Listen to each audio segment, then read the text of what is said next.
영광을 보내 우리 가운데 계신 주님, 그 빛난 영광 온 하늘 덮고 그 찬송 온 땅 가득해. 내 눈 주의 영광을 보내 찬송 가운데 서신 주님, 주님의 얼굴은 온 세상 향하네. 권능의 발을 드셨네.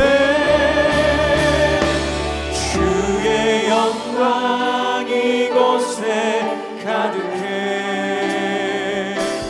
우린 선의 주님과 함께 찬양하며 우리는 전진하리. 모든 열방 주 볼 때까지.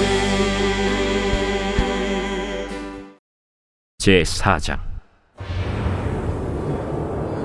아담이 그의 아내 하와와 동침하매 하와가 임신하여 가인을 낳고 내가 여호와로 말미암아 득남하였다. 그가 또 가인의 아우 아벨을 낳았는데 아벨은 양치는 자였고 가인은 농사하는 자였더라.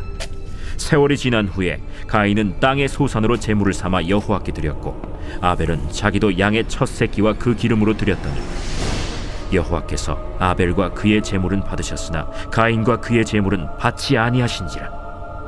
가인이 몹시 분하여 안색이 변하니 여호와께서 가인에게 이르시되 네가 분하여 함은 어찌 됨이며 안색이 변함은 어찌 됨이냐.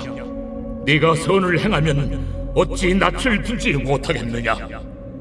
선을 행하지 아니하면 죄가 문에 엎드려 있느니라. 죄가 너를 원하나 너는 죄를 다스릴지니라. 가인이 그의 아우 아벨에게 말하고 그들이 들에 있을 때 가인이 그의 아우 아벨을 쳐 죽이니라. 여호와께서 가인에게 이르시되 내 아우 아벨이 어딨느냐. 내가 알지 못하나이다. 내가 내 아우를 지키는 자니이까? 네가 무엇을 하였느냐. 내 아우의 핏소리가 땅에서부터 내게 호소하느니라. 땅이 그 입을 벌려 내 손에서부터 내 아우의 피를 받았은즉 내가 땅에서 저주를 받으리니 내가 밭을 갈아도 땅이 다시는 그 효력을 내게 주지 아니할 것이요 너는 땅에서 피하며 유리한 자가 되리라. 내 죄짐을 지기가 너무 무거우니이다. 주께서 오늘 이 지면에서 나를 쫓아내시온즉 내가 주의 낯을 배웁지 못하리니 내가 땅에서 피하며 유리하는 자가 될지라. 무릇 나를 만나는 자마다 나를 죽이겠나이다. 그렇지 아니하다. 가인을 죽이는 자는 벌을 7배나 받으리라. 하시고 가인에게 표를 주사 그를 만나는 모든 사람에게서 죽임을 면하게 하시니라. 가인이 여호와 앞을 떠나서 에덴 동쪽 노 땅에 거주하더니 아내와 동침함에 그가 임신하여 에녹을 낳은지라. 가인이 성을 쌓고 그의 아들의 이름으로 성을 이름하여 에녹이라 하니라. 에녹이 이랏을 낳고 이랏은 무후야엘을 낳고 무후야엘은 무드사엘을 낳고 무드사엘은 라멕을 낳았더라. 라멕이 두 아내를 맞이하였으니 하나의 이름은 아다요 하나의 이름은 실라였더라. 아다는 야발을 낳았으니 그는 장막에 거주하며 가축을 치는 자의 조상이 되었고 그의 아우의 이름은 유발이니 그는 수금과 퉁소를 잡는 모든 자의 조상이 되었으며 실라는 두발가인을 낳았으니 그는 구리와 쇠로 여러 가지 기구를 만드는 자요 두발가인의 누이는 나아마였더라. 라멕이 아내들에게 이르되 아다와 실라여 내 목소리를 들으라. 라멕의 아내들이여 내 말을 들으라. 나의 상처로 말미암아 내가 사람을 죽였고 나의 상함으로 말미암아 소년을 죽였도다. 가인을 위하여는 벌이 7배일진데 라멕을 위하여는 벌이 77배이리로다. 아담이 다시 자기 아내와 동침함에 그가 아들을 낳아 그의 이름을 셋이라 하였으니 이는 하나님이 내게 가인이 죽인 라벨 대신에 다른 씨를 주셨다. 셋도 아들을 낳고 그의 이름을 에노스라 하였으며 그때의 사람들이 비로소 여호와의 이름을 불렀더라.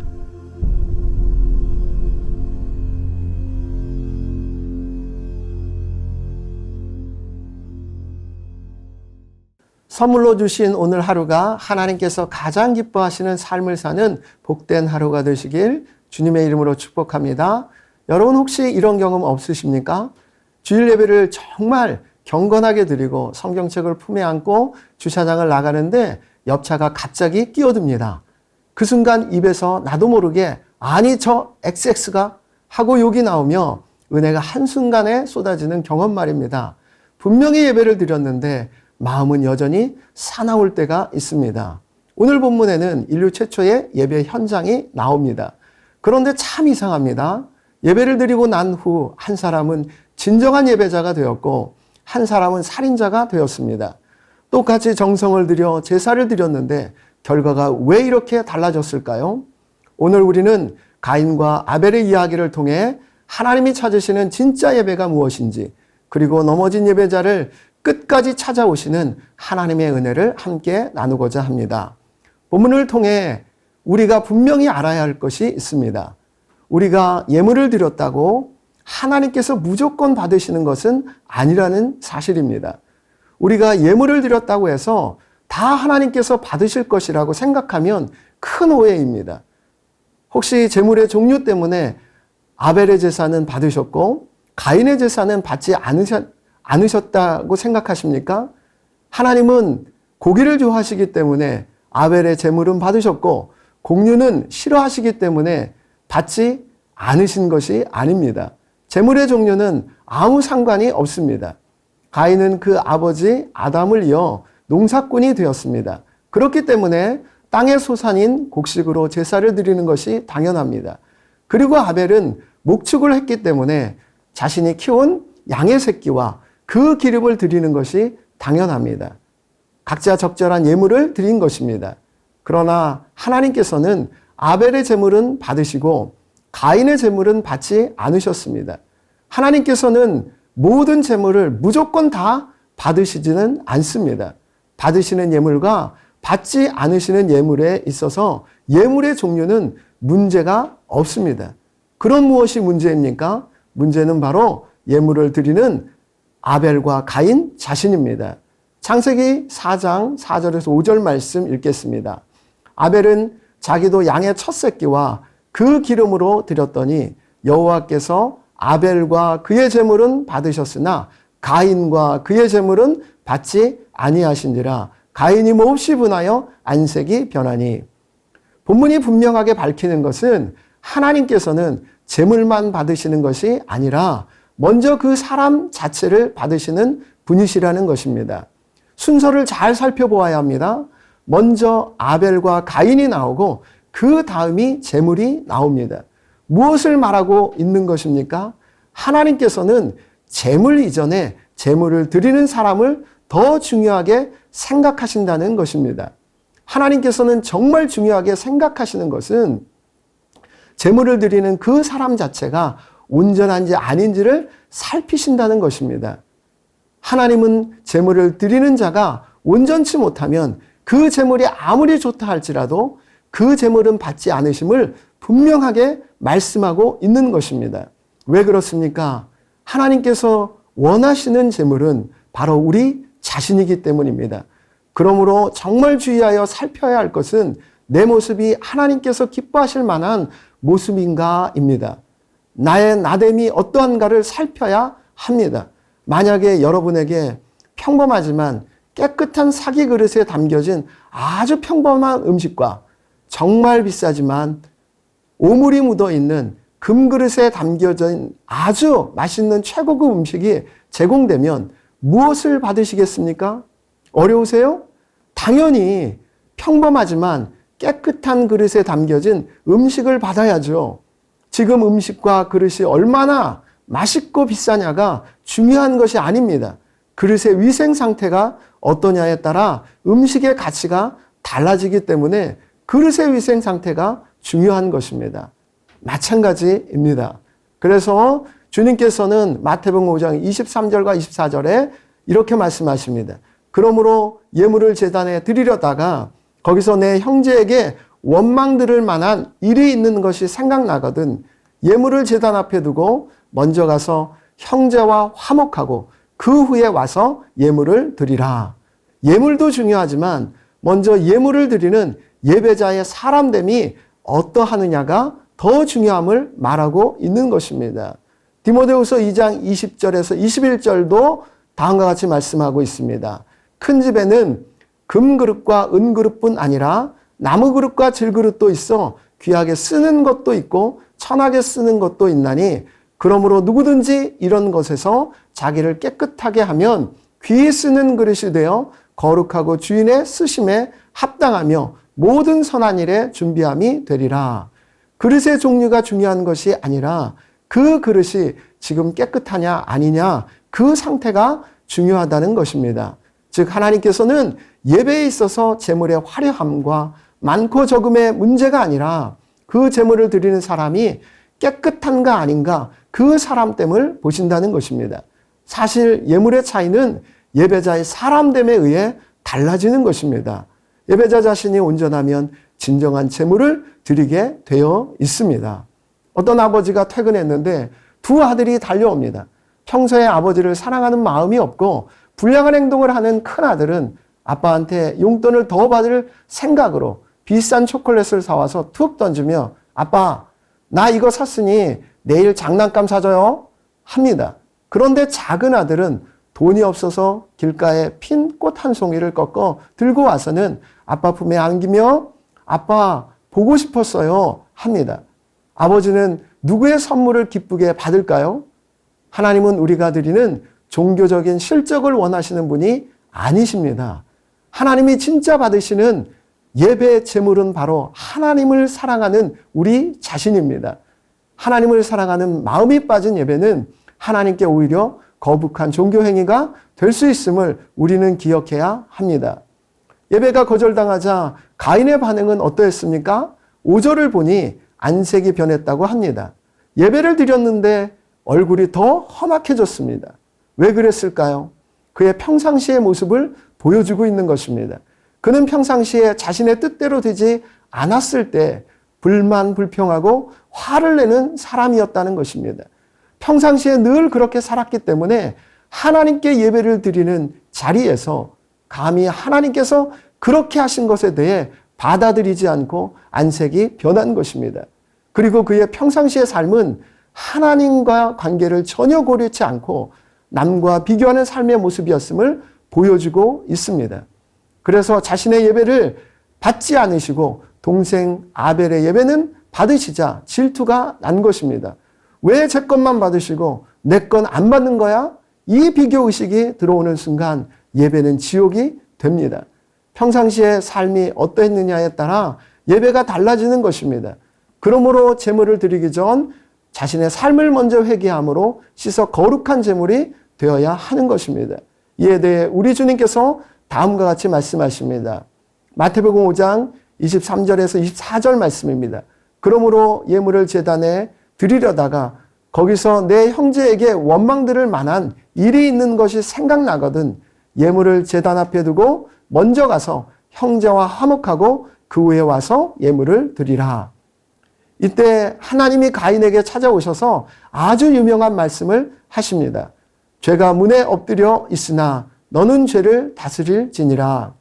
이 말씀은 너 혼자 힘으로 꼭 참아라 하는 뜻이 아닙니다. 죄가 맹수처럼 너를 집어삼키려 하니 어서 내 등 뒤로 숨으라는 사랑의 경고였습니다. 정글에서 사나운 맹수가 바로 코앞에서 으르렁거리고 있다면 사람이 할 수 있는 최선은 무엇일까요? 주먹을 쥐고 맞서 싸우는 것일까요? 아닙니다. 바로 근처에 있는 튼튼한 요새 안으로 뛰어들어가는 것입니다. 죄의 유혹과 분노가 우리를 덮칠 때 우리 힘으로는 절대 못 이깁니다. 진정한 예배자는 내 의지력으로 믿는 사람이 아니라 내 연약함을 인정하고 하나님의 은혜라는 요새 안으로 도망가는 사람입니다. 가인은 이 요새를 거부하고 자기 분노의 길을 가다가 결국 동생을 죽이는 비극을 초래하고 말았습니다. 가인은 동생을 죽인 후 두려움에 떱니다. 사람들이 나를 보면 죽일 겁니다. 가인은 심판받아 마땅한 죄인이었습니다. 그런데 여기서 복음의 신비가 나타납니다. 하나님은 가인을 그냥 죽게 내버려 두지 않으시고 그에게 표를 주셔서 보호하십니다. 어떤 아버지가 사고를 치고 교도소에 간 아들을 면회 갔습니다. 아들은 고개를 들지 못합니다. 아버지, 저는 이제 끝났어요. 제 인생에 빨간 줄이 그어졌어요. 그때 아버지가 아들의 손을 꼭 잡으며 말했습니다. 세상이 너에게 그은 줄은 범죄자라는 줄이지만 내가 오늘 내 가슴에 긋는 줄은 내 아들이라는 줄이다. 누구도 이 줄을 지우지 못한다. 하나님이 가인에게 주신 표는 너는 죽어도 싸다는 저주가 아니라 너는 비록 실패했지만 여전히 내 손바닥, 내 가슴에 있다는 보호의 약속이었습니다. 이 가인의 표는 훗날 십자가에서 우리 모든 수치를 가려주신 예수 그리스도의 보혈을 상징합니다. 진정한 예배자는 한 번도 안 넘어지는 사람이 아니라 넘어졌을 때 나를 덮어주시는 그 보혈의 은혜를 의지해 다시 일어나는 사람입니다. 오늘 설교의 결론은 26절입니다. 가인의 후손들은 자기 힘을 과시하며 성을 쌓았지만 아벨 대신 주신 아들 셋의 후손들은 비로소 여호와의 이름을 불렀더라고 기록합니다. 진정한 예배자는 누구입니까? 내 성을 높이 쌓는 사람이 아니라 하나님의 이름을 부르는 사람입니다. 주님, 저는 연약합니다. 저는 주님 없이는 단 한순간도 내 마음을 다스릴 수 없습니다. 주님의 보혈로 저를 덮어 주옵소서. 오늘 하루 일상의 삶에서 하나님과 전혀 관계없이 살아가며 남과 비교하여 질투함으로 안색이 변한 가인의 길을 가지 맙시다. 대신 죄인된 나를 결코 포기하지 않으시고 찾아오시는 하나님의 이름을 부르며 그분의 은혜 안에 거하는 진정한 예배자의 삶을 사시기를 주님의 이름으로 간절히 축복합니다. 다음 기도 제목을 읽고 함께 기도하는 시간을 갖겠습니다. 하나님, 드리는 모든 예배가 형식이 아니라 나 자신 존재를 드리는 거룩한 산 예배가 되게 하소서. 아멘. 내 안에 비교의식과 분노가 일어날 때 내 힘으로 싸우지 않고 주님의 은혜라는 요새로 피하게 하시고 죄인된 나를 보호하시는 예수 그리스도의 보혈을 의지하며 오늘 하루 당당한 자녀로 살게 하소서. 아멘. 이번 주 금요 비전 기도에서 말씀을 전하시는 김병년 목사님에게 성령의 충만함을 주시고 목사님의 말씀을 통해 은혜 받고 부르짖어 기도함으로써 개인의 변화, 가정의 변화, 교회의 변화를 경험하게 하소서. 아멘.